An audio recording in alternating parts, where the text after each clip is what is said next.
Hi అండి, అందరికీ నమస్కారం. Welcome to our channel smart life Sri. మనకి ఈ 2024లో రాబోయే శుక్రవారం అనగా ఎల్లుండు మార్చి 8వ తారీఖు ఒక మహత్తరమైన రోజైతే ఉందండి. మహాపర్వదినమైన మహాశివరాత్రి అని మనందరికీ తెలిసిన విషయమేనండి. ఈ మహాపర్వదినాన్ని ఇంటిల్లిపాది చిన్న పెద్ద అందరూ కూడా ఒక పండగలా అయితే జరుపుకుంటాం. మన చిన్నతనంలో శివరాత్రి అంటే సాధారణంగా ఉపవాసం లేదా జాగరణ, ఎక్కువగా చిన్నపిల్లలైతే జాగరణకే ఎక్కువగా ప్రాధాన్యతని ఇస్తూ ఉండేవారు. చక్కగా ఆటలు ఆడుకుంటూ రాత్రంతా కూడా జాగారం చేస్తూ కబుర్లు చెప్పుకుంటూ ఆటలు ఆడుకుంటూ ఇలా శివరాత్రిని జాగరణ రూపంలో చేసేవారు. కానీ బోళాశంకరుడైన ఆ శివుడి ఆశీస్సులు మన మీద ఉండాలి అంటే సాధారణంగా జాగరణని ఈ విధంగా అయితే చేయకూడదండి. ఉపవాసం అంటే దేవునికి దగ్గరగా ఉండడం అని మన పెద్దవాళ్ళు చెప్తూ ఉంటారు. అలాగే జాగరణ రోజు కూడా మనం ఏ విధంగా ఉండాలి, జాగరణని ఎలా చేయాలి అనేది కూడా ఈ వీడియోలో అయితే చూద్దాం. తప్పకుండా స్కిప్ చేయకుండా చివరి వరకు అయితే చూస్తే మనకి శివరాత్రి గురించిన విశేషాలు అయితే తెలుస్తాయండి. అంతకంటే ముందుగా మీరెవరైనా నా ఛానల్ని సబ్స్క్రైబ్ చేసుకోకపోతే తప్పకుండా చేసుకోండి. ఇక ప్రతి వాళ్ళు కూడా శివాభిషేకంలో శివారాచనలు చేసుకుంటూ ఉంటాం. ఇలాంటి శివరాత్రి రోజు, శివరాత్రి రోజున ఇంటికి బ్రాహ్మణ్ణి పిలిచి బంధుమిత్రులను పిలుచుకుని రుద్రాభిషేకాలు అవి చేయించుకుంటూ ఉంటాం. అదే కాకుండా చాలామంది ఆలయాలకు వెళ్ళి రుద్రాభిషేకాలు అవి చేయించుకుంటూ ఉంటారు. ఇలా ఆలయాలకు శివరాత్రి రోజు వెళ్ళి అభిషేకం చేయించుకున్న మన స్వహస్తాలతో మన ఇంటినే శివాలయంగా మలిచి ఇప్పుడు చూపిస్తున్న విధంగా మనం శివుడికి మన చేత్తో అభిషేకం చేసుకోవడం అనేది చాలా మనసుకి తృప్తిగా అయితే ఉంటుందండి. దానికోసం మనం ఇంట్లో ఉండే శివుడి పటానికి కానీ లేదంటే ఏదైనా మారేడు కాయ ఉన్నా కూడా శివలింగం కింద మనం దాన్ని ఏర్పాటు చేసుకుని మనం శివాభిషేకం చేసుకోవచ్చు. లేదు అంటే ఆనవాయితీగా ఇంట్లో ఎవరికైనా శివలింగం ఉంటే తప్పకుండా మీరందరూ శివాభిషేకం చేసుకోండి. లేదంటే ఆ రోజు బ్రాహ్మణ్ణి పిలిచి అభిషేకం చేయించుకోండి శాస్త్రోక్తంగా. ఇక ఇలాంటివి ఏమీ అలవాటు లేని వాళ్ళు అంటే సాధారణంగా శివలింగం ఇంట్లో ఉంటే ప్రతిరోజు కూడా మహానైవేదన అనేది మనం పెట్టుకోవాలి. కాబట్టి ఎప్పుడైనా కూడా ఇలాంటి అవకాశం ఆనవాయితీ లేని వాళ్ళైతే ఇలా శివరాత్రి రోజు కానీ లేదంటే కార్తీక మాసంలో వచ్చే నెల్లాళ్ళు కానీ ఇలా శివారాధనను తప్పకుండా అయితే చేసుకోవచ్చండి. ఆ రోజు నియమనిష్టలతో ఇలాగా శివలింగాన్ని పెట్టుకున్నట్లయితే చక్కగా రోజు ఆ శివుడికి అభిషేకం చేసుకుని మహానివేదన అయితే చేసుకోవచ్చు. ఇలా ఈరోజు ఇలా అభిషేకం చేసుకోవడానికి ఇలా శివలింగాన్ని అయితే నేను ఇలా ఏర్పాటైతే చేసుకున్నానండి.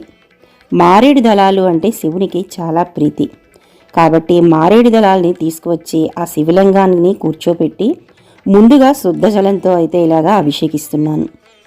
శివుడు అభిషేక ప్రియుడు అని చెప్పుకున్నాం కదండి.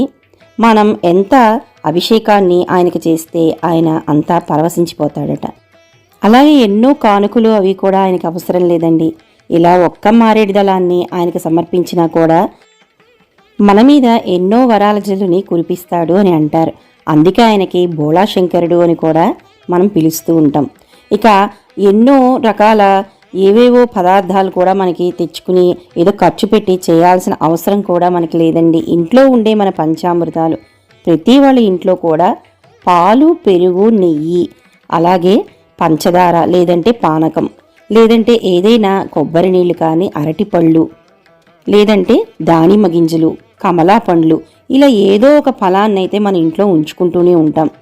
ఇక శివరాత్రి రోజున చక్కగా లింగాన్ని ఇలా శుభ్రం చేసుకుని మంచినీటితో అయితే ఇలాగా శుభ్రపరుచుకున్న తర్వాత ముందుగా మనం ఆవు పాలతో ఇలా అభిషేకించుకుని తరువాత పెరుగు, తరువాత తేనె, నెయ్యి ఇలా ఇంట్లో ఇందాక చెప్పుకునే విధంగా ఏదైనా పళ్ళు ఉంటే పళ్ళ రసాలను కానీ లేదా పండ్లను ముక్కలు కానీ వేసి ఆ శివుడికి ఇలా అభిషేకం అయితే మన సహస్తాలతో చేసుకోవచ్చు.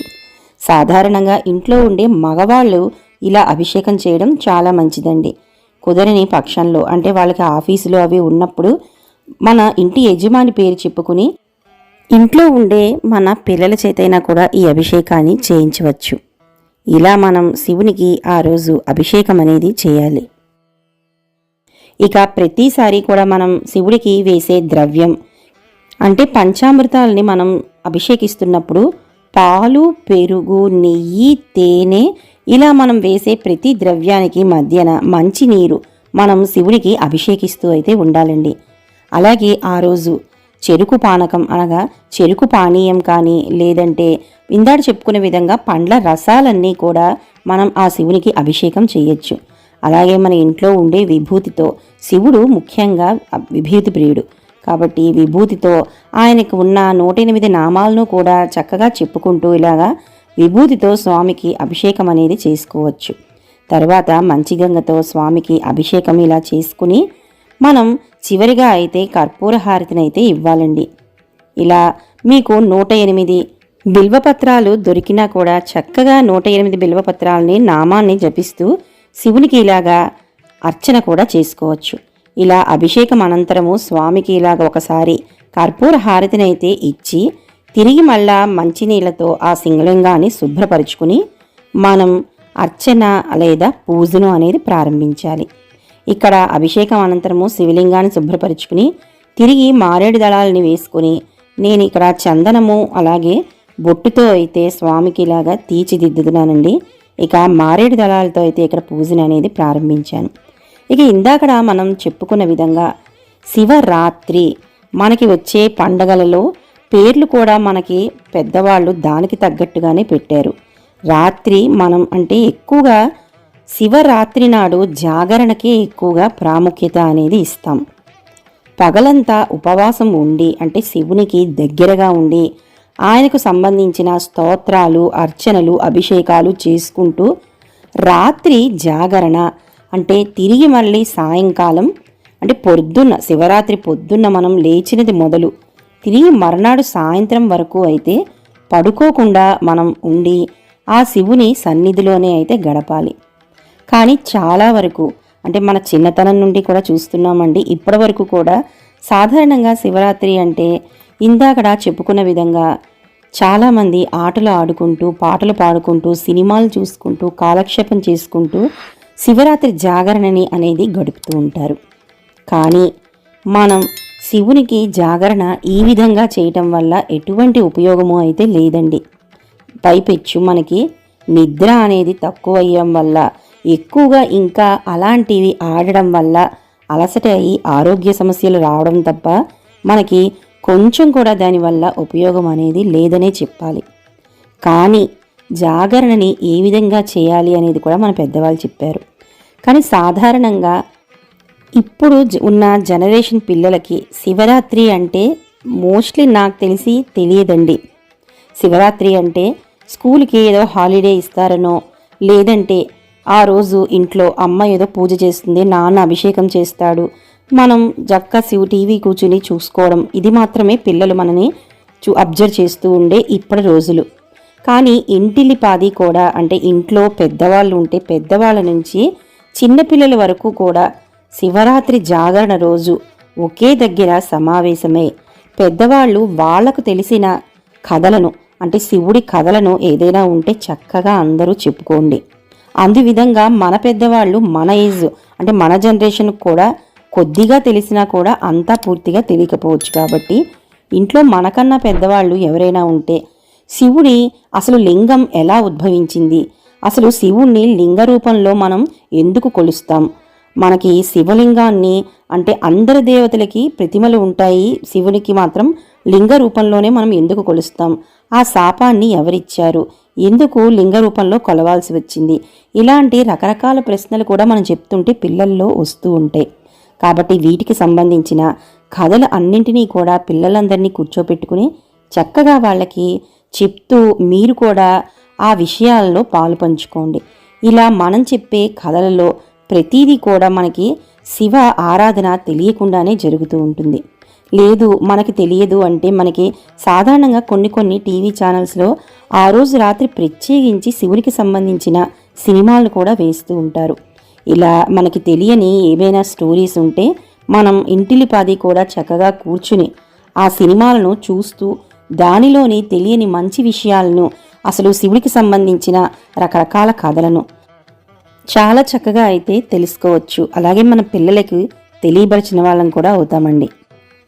అలాగే దక్ష ప్రజాపతి శివుడిని తాను చేసే యజ్ఞానికి ఎందుకు పిలవలేదు, ఆ విధంగా పార్వతీదేవి ఎందుకు తపస్సు చేయాల్సి వచ్చింది, శివుడిని ఏ విధంగా పెండ్లాడింది, ఇలాగే దక్షిణ యజ్ఞం ఎందుకు ఈ విధంగా రావాల్సి వచ్చింది, ఇటువంటి చిన్న చిన్న కథలను పిట్ట కథల రూపంలో మన పిల్లలకి ఆ రోజు రాత్రంతా కూడా జాగరణ చేయిస్తూ వాళ్ళకి తెలియని స్టోరీల్ని ఇంట్రెస్టింగ్గా మనం తెలియజేస్తుంటే మనకి కూడా తెలియని ఎన్నో విషయాలను మనం తెలుసుకుంటూ భావితరాలైన మన పిల్లలకి తెలియజెప్పిన వాళ్ళం కూడా అవుతామండి. అలాగే ఎంతో సదాచర బ్రాహ్మణుడైన రాక్షస రూపంలో జన్మించిన రావణాసురుని కథను కూడా మనం పిల్లలకు తెలియవరిచి ఆ రావణాసురుడు రాక్షసుడైనా కూడా ఎంత శివభక్తుడో వర్ణిస్తూ అలాంటి భక్తి మనలో కూడా ఉండాలి అని చెప్పి ఇప్పటి పిల్లలకు ఆదర్శంగా అయితే చూపాలి. ఇలాంటి మంచి మంచి కథలు, మార్కండేయుని యొక్క కథలు, ఇలాంటివి మనకి తెలియకుండానే ఎన్నో రకాల కథలైతే మనకి పురాణాల్లో దాగి ఉన్నాయండి.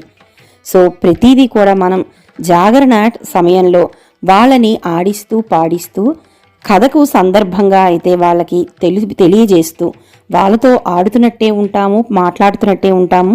ఇలాంటి మంచి మంచి గొప్ప గొప్ప విషయాల్ని తెలియపరిచిన వాళ్ళము అవుతాం.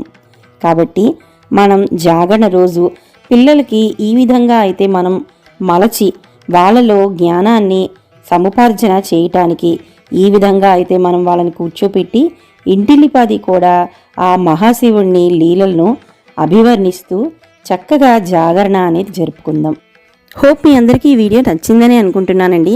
శివరాత్రి రోజు చక్కగా మీ అందరూ కూడా ఉపవాస జాగరణలతో ఆ మహాశివుని ఆశీస్సులు పొందాలని కోరుకుంటూ నా వీడియోని లైక్ చేయండి. అలాగే కొత్తగా చూస్తున్న వాళ్ళు సబ్స్క్రైబ్ చేసుకోండి.